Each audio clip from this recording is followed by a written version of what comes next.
श्रीगुरुभ्यो नमः। ॐ श्रीपरमात्मने नमः। अथ श्रीमद्भगवद्गीता अथ प्रथमोऽध्यायः। अर्जुन विषादयोगः। जय श्री कृष्ण। धृतराष्ट्र उवाच धर्मक्षेत्रे कुरुक्षेत्रे समवेतायुयुत्सवः मामकाः पांडवश्चैव किमकुर्वत సంజయ। ఈ మొదటి శ్లోకం యొక్క భావాన్ని పరిశీలించినట్లయితే ధృతరాష్ట్రుడు సంజయుడిని ఈ విధంగా అడుగుతున్నాడు. ఏమని అంటే, ఓ సంజయ, ధర్మభూమి అయిన కురుక్షేత్రంలో పాలు పంచుకుంటున్న నా పుత్రులు ఇంకా పాండుపుత్రులు ఏమి చేస్తున్నారు? సంజయ ఉవాచ దృష్ట్వా తు పాండవానీకం వ్యూఢం దుర్యోధనస్తదా ఆచార్యముపసంగమ్య రాజా వచనమబ్రవీత్. ధృతరాష్ట్రుడి ప్రశ్నకు సంజయుడు ఈ విధంగా సమాధానం చెప్పాడు. యుద్ధానికి సంసిద్ధులైన పాండవులు వారి సైన్యాన్ని చూసి దుర్యోధనుడు తమ గురువు అయిన ద్రోణాచార్యుని వద్దకు వెళ్ళి ఈ విధంగా పలికెను. పశ్యేతాం పాండుపుత్రాణం ఆచార్య మహతీం చమూం వ్యూఢాం ద్రుపదపుత్రేణ తవ శిష్యేన ధీమతా. ఈ మూడో శ్లోకం యొక్క భావాన్ని పరిశీలించినట్లయితే దుర్యోధనుడు ద్రోణాచార్యుని వద్దకు వెళ్ళి ఈ విధంగా పలికెను. గురువర్య, ద్రుపదుని పుత్రుడు అయిన దృష్టద్యుమ్నుడు పన్నిన వ్యూహాత్మకమైన సైన్యాన్ని అంటే పాండవ సైన్యాన్ని చూడండి. అత్ర శూరా మహేశ్వాసాః భీమార్జున సమాయుధి యుయుధానో విరాటశ్చ ద్రుపదశ్చ మహారథః దృష్టకేతుశ్చేకితానః కాశీరాజశ్చ వీర్యవాన్ పురుజిత్ కుంతిభోజశ్చ సైభ్యశ్చ నరపుంగవః యుధామనుశ్చ విక్రాంతః ఉత్తమౌజాశ్చ వీర్యవాన్ సౌభద్రో ద్రౌపదేయాశ్చ సర్వ ఏవ మహారథాః. ఈ 4, 5, 6వ శ్లోకాల యొక్క అర్థాన్ని పరిశీలించినట్లయితే పాండవ పక్షాన ఉన్న సైన్యంలో ఎంతో శక్తివంతమైన యోధులు యుయుధానుడు, విరాటుడు మరియు ద్రుపదుడు వంటి వారు గొప్ప ధనస్సులను ధరించి ఉన్నారు. ఇంకా వారు యుద్ధ శౌర్యంలో భీమార్జునులతో సమానమైన వారు కూడా. అక్కడ ఉన్న పరాక్రమవంతులైన దృష్టకేతుడు, చేకితానుడు, వీరుడైన కాశీరాజు, పురుజిత్తు, కుంతిభోజుడు మరియు సైభ్యుడు వీరందరూ ఉత్తమ పురుషులే కదా. వారి సైన్యంలో ఇంకా ధైర్యశాలి యుద్ధామాన్యుడు, వీరుడైన ఉత్తమౌజుడు, సుభద్ర కుమారుడు మరియు ద్రౌపది పుత్రులు ఉన్నారు. వీరందరూ శ్రేష్టమైన యుద్ధ వీరులే కదా. అస్మాకం తు విశిష్టాయే తాన్ని భూత ద్విజోత్తమ నాయకా మమ సైన్యస్య సంజ్ఞార్థం తాన్ ప్రవీమితే. ఈ 7వ శ్లోకం యొక్క అర్థాన్ని పరిశీలించినట్లయితే, ఓ బ్రాహ్మణోత్తమ, మన పక్షంలో ఉన్న ప్రధాన యోధుల గురించి కూడా చెప్తాను వినండి అని భావం. భవాన్ భీష్మశ్చ కర్ణశ్చ కృపశ్చ సమితిం జయః అశ్వత్థామా వికర్ణశ్చ సౌమదత్తిస్తతైవ చ. ఈ 8వ శ్లోకం యొక్క అర్థాన్ని పరిశీలించినట్లయితే ధృతరాష్ట్రుడు ద్రోణాచార్యుల వారితో ఈ విధంగా తెలిపారు. ఓ గురువర్య, మన పక్షాన పోరాడే యోధులలో ప్రథములైన మీరు భీష్ముడు, కర్ణుడు, కృపాచార్యుడు, అశ్వత్థామ, వికర్ణుడు మరియు భూరిశ్రవుడు వీరందరూ ఎప్పటికీ యుద్ధంలో విజయులే కదా. అన్యే చ బహవః శూరాః మదత్తే త్యక్తజీవితాః నానా శస్త్ర ప్రహరణాః సర్వే యుద్ధ విశారదాః. 9వ శ్లోకం యొక్క అర్థాన్ని పరిశీలించినట్లయితే, గురువర్య, మన పక్షాన పోరాడే యోధులలో ఇంకా చాలామంది వీర యోధులు కూడా నా కోసం ప్రాణాలు అర్పించడానికి సిద్ధంగా ఉన్నారు. వీరందరూ యుద్ధ విద్యలో ప్రావీణ్యం కలవారు మరియు ఇంకా అనేక రకములైన ఆయుధములను కూడా కలిగి ఉన్నారు. అపర్యాప్తం తదస్మాకం బలం భీష్మాభిరక్షితం పర్యాప్తం త్విదమేతేషాం బలం భీమాభిరక్షితం. 10వ శ్లోకం యొక్క భావం ఏమిటంటే, గురువర్య, భీష్మ పితామహునిచే పరిరక్షింపబడుతున్న మన సైన్యం అపరిమితమైనది. అలాగే భీమునిచే రక్షింపబడుచున్న పాండవ సైన్యం పరిమితమైనది అని అర్థం. అయనేషు చ సర్వేషు యథా భాగమవస్థితాః భీష్మమేవాభిరక్షन्तు భవంతః సర్వ ఏవ హి.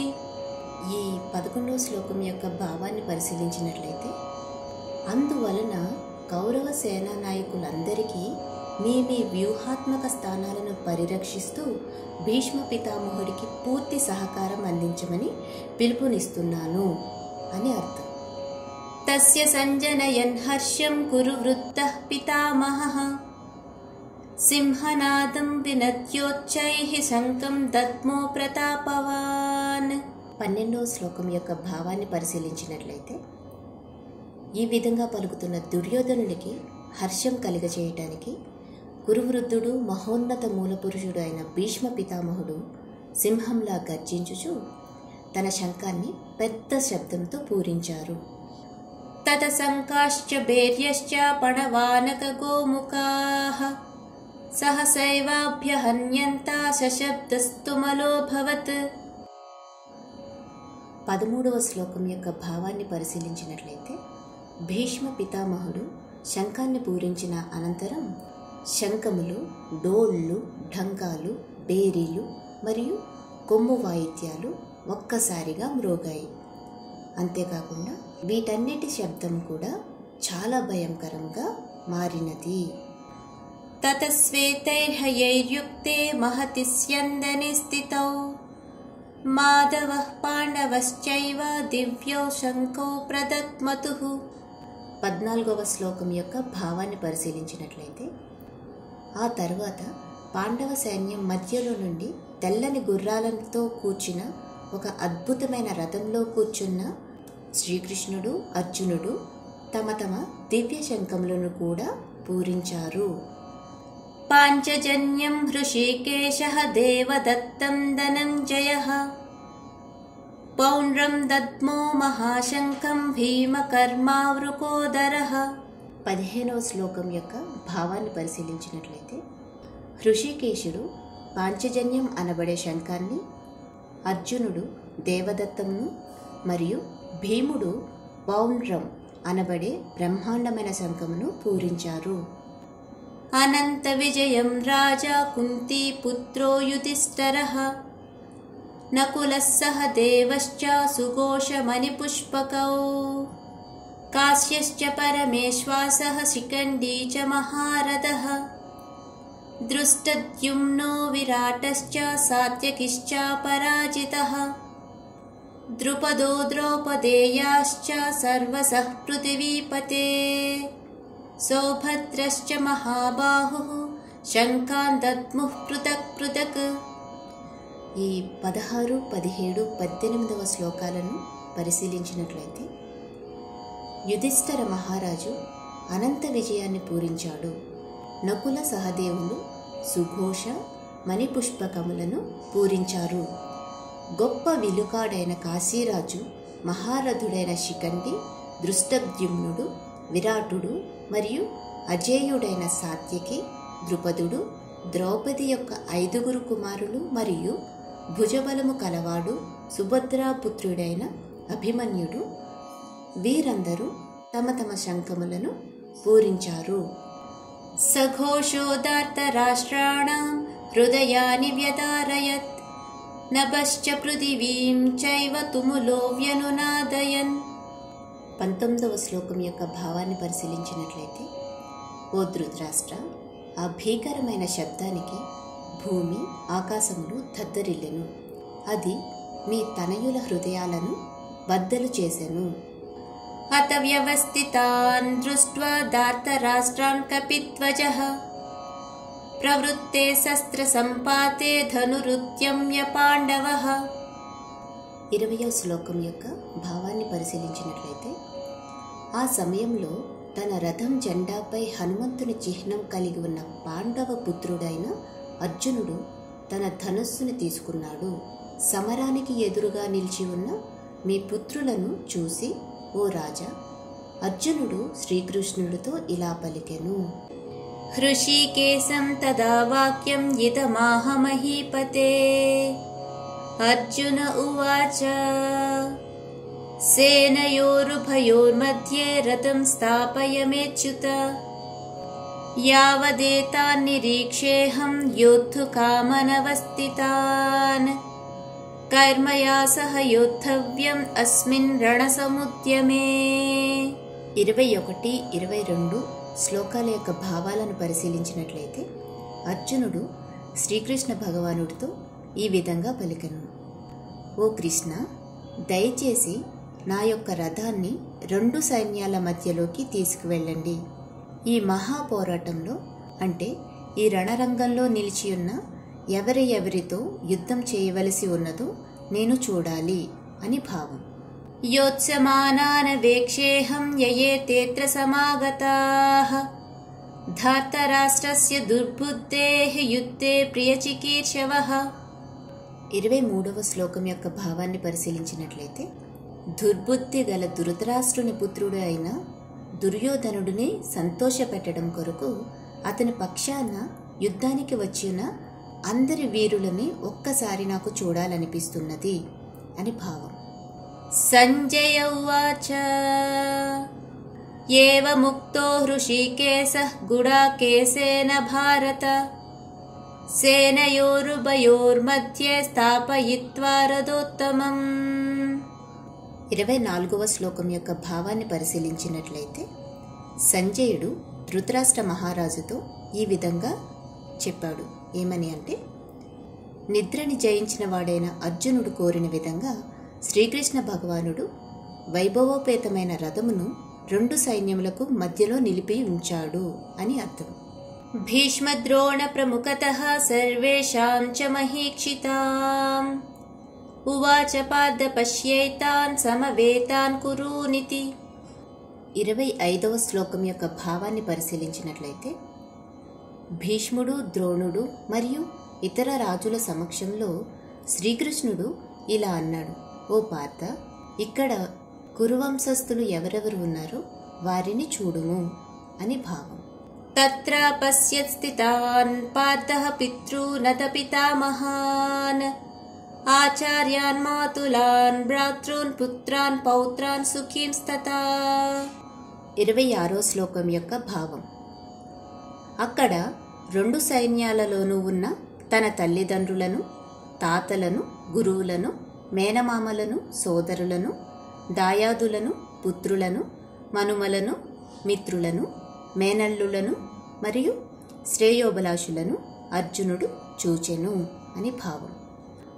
స్వసురాన్ సుహృదైశ్చైవ సేనయోరుభయోరపి. తాన్ సమీక్ష స కౌంతేయః సర్వాన్ బంధూనవస్థితాన్. 27వ శ్లోకం యొక్క భావాన్ని పరిశీలించినట్లయితే, అక్కడ ఉన్న తన బంధువులందరినీ చూసిన కుంతీపుత్రుడైన అర్జునుడు కారుణ్య భావంతో ఉప్పొంగిపోయిన వాడై తీవ్ర దుఃఖంతో ఈ విధంగా పలికెను అని భావం. కృపయా పరయావిష్టః విషీదన్నిదమబ్రవీత్. అర్జున ఉవాచ దృష్ట్వేమం స్వజనం కృష్ణ యుజుత్సం సముపస్థితం.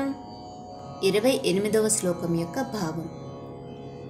అర్జునుడు ఇలా అన్నాడు. ఓ కృష్ణ, యుద్ధానికి బారులు తీరి ఒకరినొకరు చంపుకోవటానికి పూనుకుంటున్న నా బంధువులను చూసి నా అవయవాలు పట్టు తప్పుతున్నాయి. అంతేకాకుండా నా నోరు ఎండిపోవచున్నది అని భావం. సీదంతి మమ గాత్రాణి ముఖం చ పరిశుష్యతి. వేపతుశ్చ శరీరే మే రోమహర్షశ్చ జాయతే. గాండీవం శ్రంసతే హస్తాత్ త్వక్షైవ పరిదహ్యతే. न च शक्नोम्यवस्थातुं भ्रमतीव च मे मनः निमित्तानि च पश्यामि विपरीतानि केशव न च श्रेयोनुपश्यामि हत्वा స్వజనమాహవే.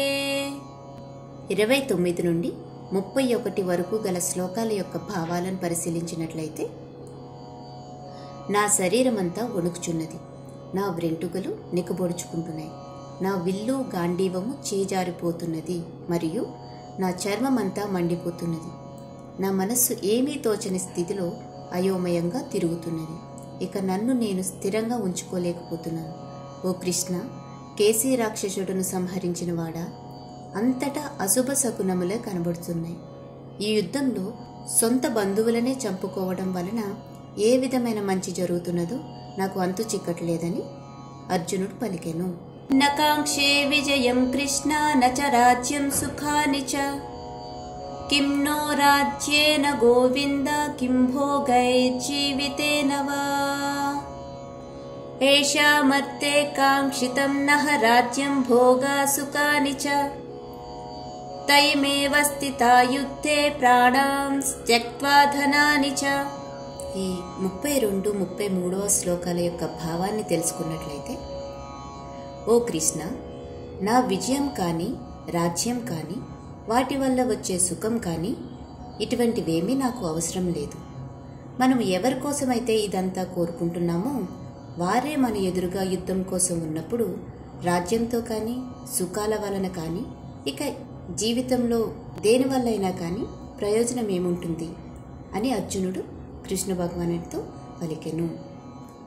ఆచార్య పితరః పుత్రాః తథైవ చ పితామహాః మాతులస్వసురాః పౌత్రాః శ్యాలా సంబంధినస్తతా ఏతాన్న హంతుమిచ్చామి జ్ఞతోపి మధుసూదన అపి త్రైలోక్య రాజ్యస్య హేతోః కిం ను మహీ కృతే.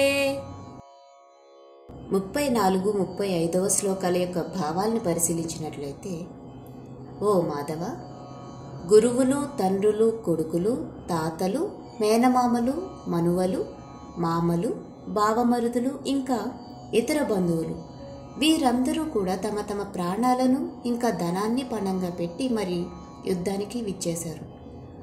ఓ మధుసూదన, నా మీద వారు దాడి చేసినా కూడా నేను వారిని సంహరించలేను. ధృతరాష్ట్రుడు పుత్రులను సంహరించినా కూడా ఈ భూమండలమే కాదు ముల్లోకములపై ఆధిపత్యం సాధించినా సరే ఎటువంటి సంతృప్తి ఉంటుంది మనకు అని అర్జునుడు కృష్ణుణ్ణి ప్రశ్నించాడు. నిహత్య ధార్తరాష్ట్రాన్నః కా ప్రీతి స్యాత్ జనార్దన పాపమేవాశ్రయేతస్మాన్ హత్వైతానాతతాయినః తస్మాన్నార్హా వయం హంతుం ధార్తరాష్ట్రాన్ స్వబాంధవాన్ స్వజనం హి కథం హత్వా సుఖినః స్యామ మాధవ.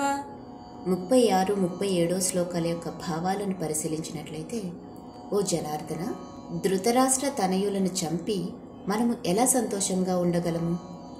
వారు దుర్మార్గులే కావచ్చు, దుష్టులే కావచ్చు, కానీ వారిని సంహరిస్తే మనకు పాపం తప్పకుండా చుట్టుకుంటుంది. కాబట్టి సొంత దాయాదులైన ధృతరాష్ట్ర పుత్రులను మరియు స్నేహితులను చంపటం వలన మనకు ఎటువంటి సంతోషం కలుగుతుంది మాధవ అని శ్రీకృష్ణుడిని ప్రశ్నించెను. యద్యప్యేతేన పశ్యంతి లోభోపహత చేతసః కులక్షయకృతం దోషం మిత్రద్రోహే చ పాతకం కథం న జ్ఞేయమస్మాభిః పాపాదస్మాన్నివర్తితుం కులక్షయకృతం దోషం ప్రపశ్యద్భి జనార్దన. 38, 39 శ్లోకాల యొక్క భావాన్ని పరిశీలించినట్లయితే, వారి ఆలోచనలు దురాశచే నిండిపోయి బంధువులను సర్వనాశనం చేయటంలో కానీ లేదా మిత్రులపై విశ్వాసఘాతుకత్వం చేయటంలో కానీ వారు ఎటువంటి దోషాన్ని చూడటం లేదు. కానీ ఓ కృష్ణ, మన వారినే చంపటంలో ఉన్న దోషాన్ని చక్కగా చూడగలిగిన మనము ఈ పాపపు పని నుండి ఎందుకు తప్పించుకోలేము? కులక్షయే ప్రణశ్యంతి కులధర్మాః సనాతనాః ధర్మే నస్తే కులం కృత్స్నం అధర్మోభిభవత్యుత 40వ శ్లోకం యొక్క భావాన్ని పరిశీలించినట్లయితే, వంశనాశనం జరిగినప్పుడు ఆ వంశాచారములన్నీ అంతరించిపోతాయి. అంతేకాకుండా మిగిలిన కుటుంబ సభ్యులందరూ అధర్మపరులు అవుతారు. అధర్మాభిభవాత్ కృష్ణ ప్రత్యుష్యంతి కులస్త్రియః స్త్రీషు దుష్టాసు వార్ష్ణేయ జాయతే వర్ణసంకరః. 41వ శ్లోకం యొక్క భావాన్ని పరిశీలించినట్లయితే, ఓ కృష్ణ, దుర్గుణాలు ప్రబలిపోవటం వలన కులస్త్రీలు నీతి తప్పిన వారు అవుతారు. అలాగే స్త్రీల యొక్క అనైతిక ప్రవర్తన వలన అవాంఛిత సంతానం కూడా జన్మిస్తుంది అని భావం. శంకరో నరకాయైవ కులజ్ఞానాం కులస్య చ పతంతి పితరో హ్యేషాం లుప్తపిండోదక క్రియాః. 42వ శ్లోకం యొక్క భావం, అవాంఛిత సంతానం పెరగటం వలన కులమునకు, కుల నాశనం చేసిన వారికి కూడా నరకము ప్రాప్తిస్తుంది. శ్రాద్ధ తర్పణములు కూడా మెల్లమెల్లగా నశించడం కారణంగా భ్రష్టు పట్టిన వంశపూర్వీకులు కూడా పతనమవుతారు అని భావం. దోషైరేతైః కులజ్ఞానాం వర్ణసంకరకారకైః ఉత్సాధ్యాంతే జాతిధర్మాః కులధర్మాశ్చ శాశ్వతాః. 43వ శ్లోకం యొక్క భావాన్ని పరిశీలించినట్లయితే, కుటుంబ ఆచారాలను నాశనం చేసి అవాంఛిత సంతానము పెంపొందించడానికి కారణమైన వారి దుష్ట చేష్టల వలన అనేక సామాజిక, కుటుంబ సంక్షేమ ధర్మములు నశించిపోతాయి అని భావం. ఉత్సన్న కుల ధర్మాణం మనుష్యానాం జనార్దన నరకే నియతం వాసః భవతీత్యనుశుశ్రుమ. 44వ శ్లోకం యొక్క భావాన్ని పరిశీలించినట్లయితే, ఓ జనార్దన, కులాచారములను నాశనం చేసిన వారు నిరవధికముగా నరకంలోనే ఉంటారని నేను కూడా పండితుల నుండి విన్నాను అని భావం.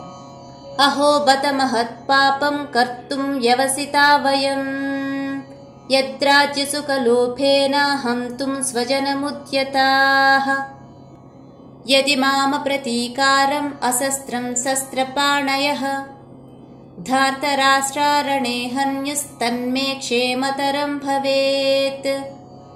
45, 46వ శ్లోకాల యొక్క భావాలను పరిశీలించినట్లయితే, ఎంత ఆశ్చర్యం! దారుణమైన పరిణామాలు కలుగజేసే ఈ మహాపాపం చేయటానికి మనం నిశ్చయించుకున్నాం. రాజ్యసుఖములపై కాంక్షతో మన బంధువులనే చంపటానికి సిద్ధపడ్డాం కూడా. ఆయుధాలు చేతిలో ఉన్న ధృతరాష్ట్రుని పుత్రులు ఆయుధాలు లేకుండా ప్రతిఘటించకుండా ఉన్న నన్ను యుద్ధభూమిలో చంపేసినా కూడా అది దీనికంటే మేలే అని భావం. సంజయ ఉవాచ ఏవముక్త్వార్జునః సంఖ్యే రథోపస్థ ఉపావిశత్ విసృజ్య ససరం చాపం శోక సంవిఘ్నమానసః. 47వ శ్లోకం యొక్క భావాన్ని పరిశీలించినట్లయితే, సంజయుడు ఈ విధంగా పలికెను. అర్జునుడు దీన స్థితిలో తీవ్ర శోక సంతప్తుడై తన బాణాలను ధనస్సును పక్కన జారవిడిచి రథంలో కూలబడ్డాడు అని భావం. ఓం తత్సదితి శ్రీమద్భగవద్గీతాసు ఉపనిషత్సు బ్రహ్మ విద్యాయాం యోగశాస్త్రే శ్రీకృష్ణార్జున సంవాదే అర్జున విషాదయోగో నామ ప్రథమోऽధ్యాయః.